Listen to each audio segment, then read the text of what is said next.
के उम्मीदवार जनाब जुल्फिकार अली साहब को भारी अक्सरियत से कामयाबी दिलाइए। औज़ुबिल्लाहिमिनश्शैतानिर्रजीम, बिस्मिल्लाहिर्रहमानिर्रहीम। अस्सलाम वालेकुम व रहमतुल्लाहि व बरकातुहू।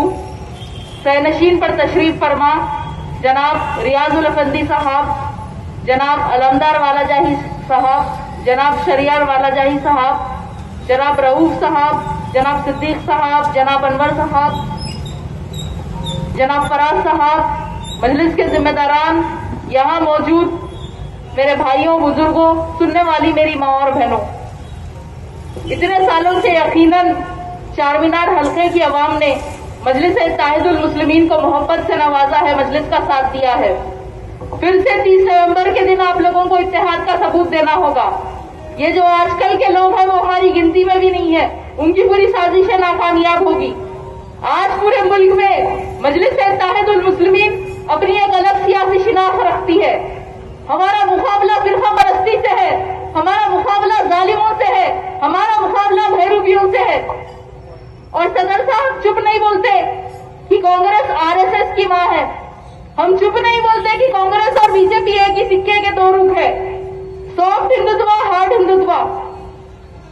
2022 में बीजेपी ने पूरे कर्नाटका के स्कूल कॉलेज में हिजाब बैन कर दिया था। हिजाब पहन के नहीं आना बोले, हिजाब के खिलाफ बोले, हिजाब को गलत बोले, तो वही कांग्रेस प्यार से हमारा काम पहचान रही। इसी साल में 2023 में कर्नाटका असेंबली इलेक्शन हुआ, वहां मजलिस के भी 2 उम्मीदवार थे। सदर साहब की हिदायत पर मैं भी वहां कैंपेनिंग के लिए गई थी और पूरे इलेक्शन के दौरान एक बार भी कांग्रेस ने यह नहीं कहा कि अगर कांग्रेस की हुकूमत कर्नाटका में बनती है तो हम हिजाब बैन रिवोक कर देंगे, हिजाब बैन को हटा देंगे।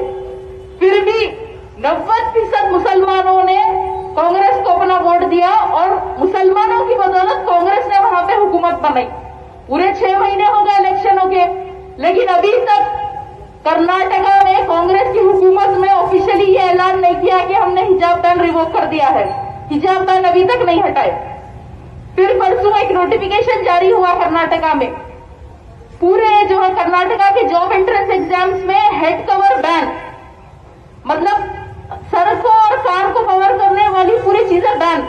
अगर सवाल करें तो बोल रहे कि नहीं हम हिजाब का तो नाम ही नहीं लिए, हम हेड कवर बोले। अब मतलब तो वही हुआ ना, बीजेपी वाले गुस्से से बोल रहे हैं और थोड़ा प्यार से बोल रहे हैं, अलग तरीके से बोल रहे। बहरहाल हम देखेंगे कि कर्नाटका में आखिर कांग्रेस की हुकूमत जो है कब तक हिजाब बैन ऑफिशियली रिवोक नहीं करते। चर्चाएं खास हो तो किस्से भी जरूर होते हैं, उंगलियां भी रुई पर उठती है जो मशहूर होते हैं।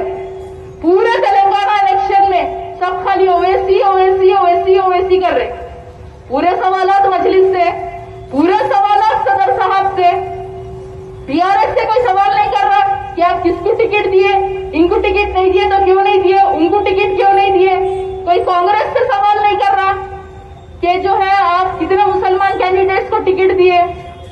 जहां पे बीजेपी के स्ट्रॉन्ग कैंडिडेट्स है वहां पे आप क्यों वीक कैंडिडेट्स ठहरा करें। कोई बीजेपी से सवाल नहीं कर रहा, कोई छोटी मोटी पार्टी से सवाल नहीं कर रहे, कोई इंडिपेंडेंट कैंडिडेट से सवाल नहीं कर रहे कि आप क्यों वोट काट रहे, लेकिन मजलिस से सवाल कर रहे, सदर साहब से सवाल कर रहे। अब लोगों का मुखालिफिन का ये पूछना है कि अरे भाई मजलिस जो है पूरे तेलंगाना इलेक्शन में 9 सीटों पर अपने उम्मीदवार खड़ा करे, तो ये सदर साहब का फैसला है, वो सोच समझ कर फैसला लेते, वो अपने जाती मफाद को नहीं देखते, वो कौम मिल्लत का फायदा देखते, कौम मिल्लत के फायदे के लिए काम करते।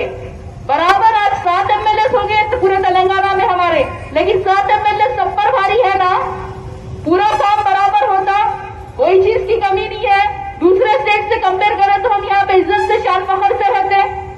भाई उत्तर प्रदेश में 403 असेंबली सीट है, यहाँ पे सिर्फ 119 है। अगर बिहार में हम अपने उम्मीदवार खड़ा किए करें तो क्या वहां पे कामयाब नहीं हुए। फिर एक सवाल करते मुखालिफिन मजलिस के गोशा महल से जो है मजलिस ने अपना कैंडिडेट खड़ा क्यों नहीं किया। कल सदर साहब ने उसका क्लैरिफिकेशन दिया। मजलिस को कोई वोट कटवा बनने का शौक नहीं है। आप 2018 का रिजल्ट देखिए इलेक्शन का गोशा महल कॉन्स्टिट्यूएंसी में बीजेपी के कितने वोट थे कांग्रेस के कितने थे, बीआरएस के कितने थे? कांग्रेस वोट कटवा साबित हुई। फिर कांग्रेस वहां पे उम्मीदवार खड़ा रही। मजलिस को तो जो है वोट कटवा वहां पे बनने का शौक नहीं है।